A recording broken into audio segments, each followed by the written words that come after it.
Hey, it's Gene. Just want to go over a few more Blu-rays I picked up. I'm out of work. Let me make this plain and simple. I've been unemployed for almost a year. And I trade off a lot of my stuff with a place called Movie Stop in Richmond. So people could say, where'd you get all this money from? Oh, believe me, it's nickel and dime.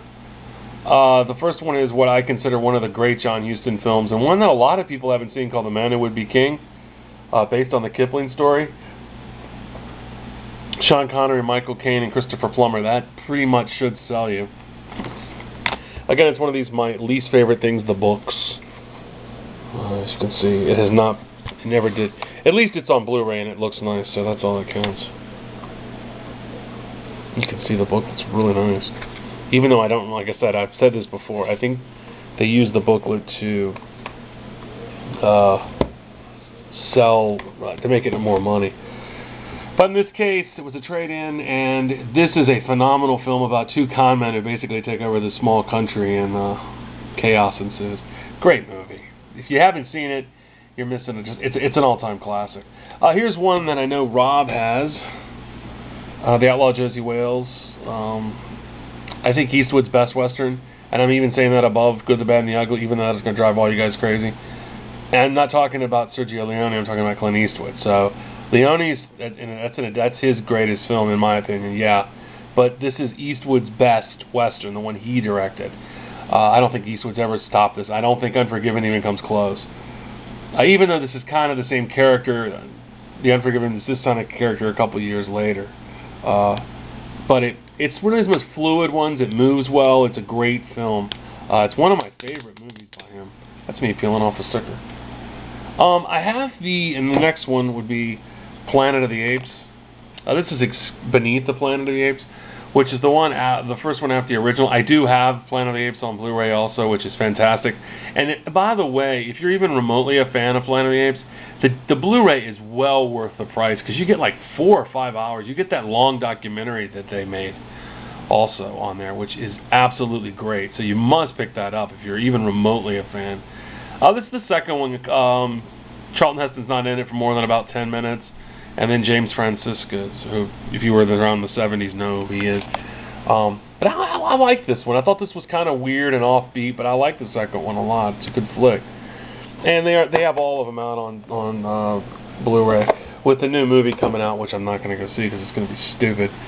But what made this great was the original, I thought, was a classic, period. But what makes the ones after that in this series fun is that they're so campy and so out of whack. But that's what makes it great. Next one, I've had, like I said, most of these I've had for a while. That I've actually just recently bought. Another Criterion version. This one is Mystery Train, Jim Jarmusch.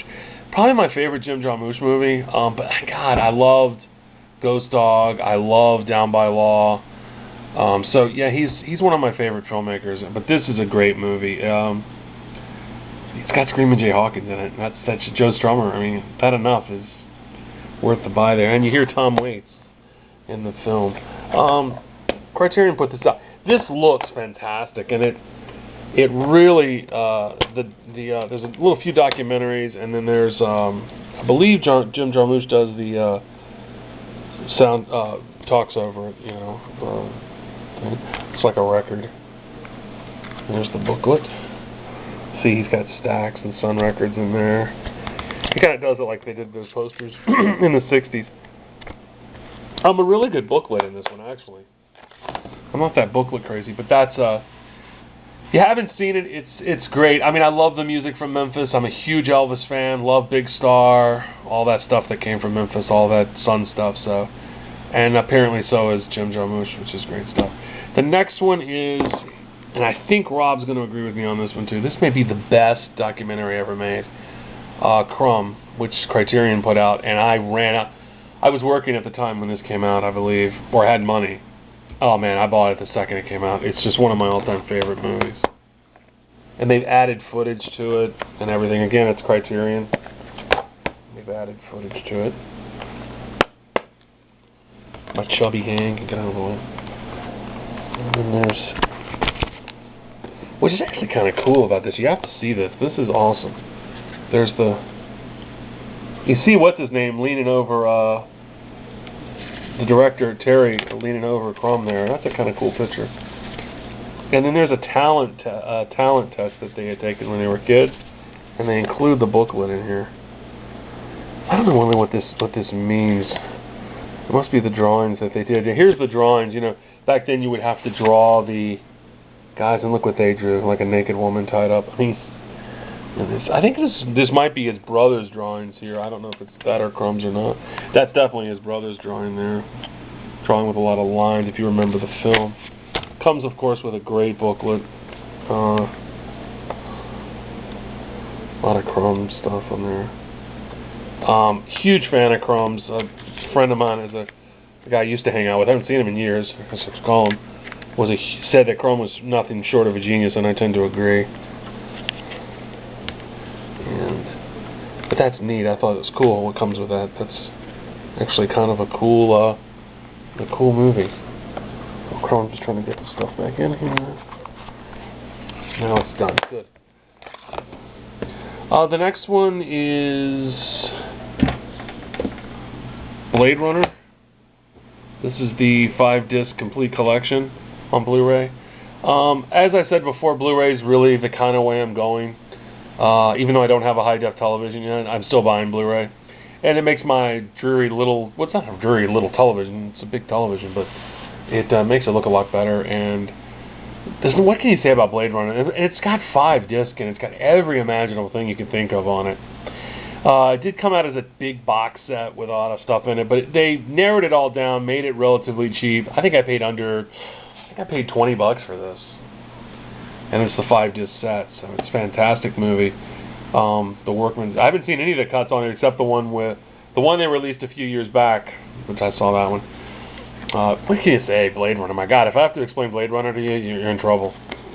The next one is a film that you can't get anywhere except through Amazon. You can get it from Netflix. American, the Bill Hicks story. This is kind of told cool. It's got animation in it, and they use pictures of Bill, and they add a lot of stuff to it. It's real interesting and real fun. And if you know the story, it's still fun to sit through again. The guy was so great. We're such big fans. I mean, I have all his albums. Rob has tons of stuff. We're huge fans. I mean, just every word on that guy. He was so talented. It's a pretty nice one. Not a whole lot to say about the disc. I mean, you know, it's a documentary. Next one up, and this is going to be a long one too, by the way. Bridge Over the River Kwai. This is one of my favorite David Lean movies, if not my favorite David Lean film. William Holden, Alec Guinness were in this. One of the better movies ever made. David Lean is made to see on big screens and with stuff. This is neat because, again, I didn't spend a lot of money on this when I bought this. This was not one of them that I got in a trade-in, but Target, I think I bought it for it was on sale for $14.99. I was like, are you kidding me? And it's just, this comes with this huge book that for some reason is stuck. There's the movie. And I think it's one of these that does come with a DVD also, which I hate. But you can see all the posters. A lot of stuff in here. A lot of behind-the-scenes photos. There's William Holden when he was young. Me and my friends love William Holden, so. And there's the DVD, which I'll probably never use, which is funny. Then it comes with these cards. If you see these little, what they used to call these lobby cards. And you can actually buy lobby cards again. They actually have websites that sell them. Bill Holden. There's just, like I said, some photos from the movie. One of the more famous scenes. You know, like they used to put these up in the lobby of theaters back in the 40s and 50s. Of course, people would steal them, which is, I think, funny too.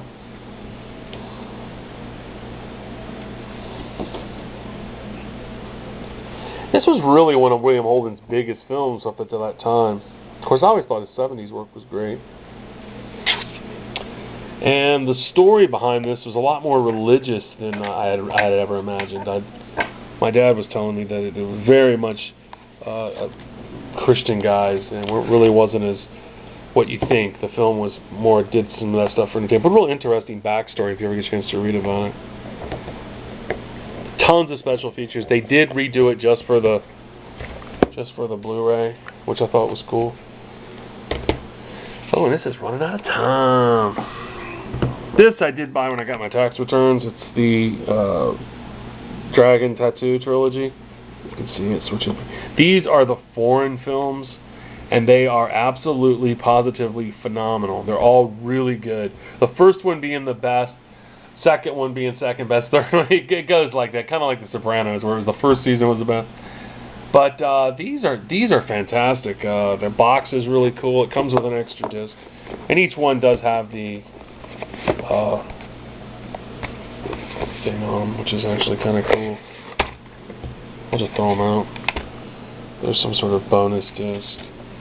The Girl with... If you haven't seen it, watch The Girl with the Dragon Tattoo. You'll really dig it. It's cool. They're remaking them in America, and they're not blowing it all out of proportion, so the remake should be pretty good. I dig the foreign versions better. It's just because part of me is a snob. But the girl who played this, oh my God, she is so great in this movie. I forgot her name. You will see her in other stuff. You can bet your bottom dollar on that. It's just like, I love the 3D cover thing on here. As you can see, it kind of goes backwards and forward. Well, there's a decent stack of Blu-rays. These are like, most of these aren't really brand new, but I thought I'd just start throwing some of this stuff in my collection out there. You can see, well, that's about it.